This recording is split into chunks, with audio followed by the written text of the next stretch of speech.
असं आहे की अजितदादांनी पिंपरी चिंचवडच्या महानगरपालिकेच्या प्रचारामध्ये ते बोलले आणि त्यांचा बोलाचा उद्देश असा होता की ती देशातली सर्वात चांगली महानगरपालिका होती. एवढ्या मोठ्या त्याच्यावर फंड्स ज्यावेळेस अजितदादांजवळ असताना सर्वात श्रीमंत महानगरपालिका होती आणि 10 वर्षाच्या कार्यकाळात ज्यावेळेस भाजपची महानगरपालिकेवर पिंपरी चिंचवडच्या सत्ता असताना ती पूर्ण नेस्तनाबूत झाली.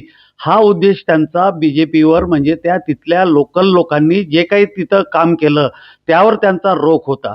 परंतु त्याच्यातून भाजप म्हटल्यामुळं पूर्ण राज्यात त्याच्या प्रतिक्रिया उमटल्या आणि त्यानंतर प्रदेशाध्यक्ष असो किंवा अजून जे काही भारतीय जनता पार्टीचे आहेत त्यांनी त्याच्यावर आपल्या प्रतिक्रिया दिलेल्या आहे. परंतु ज्यांची लायकी नाही अशा त्या माजी खासदार नवनीत राणा अजितदादावर आरोप करून आल्या.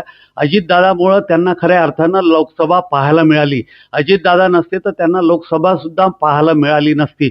प्रत्येक वेळेस विश्वासघातकी राजकारण करणाऱ्या ह्या ज्या नवनीत राणा आहे यांनी आपली पात्रता पाहावी व पात्रतेनुसार बोलावं. भाजपचे वरिष्ठ नेते आणि अजितदादा ते आपसात काय आहे ते पाहतील, परंतु आपली लायकी नसताना अजितदादावर थुंकणं हे त्यांना शोभत नाही.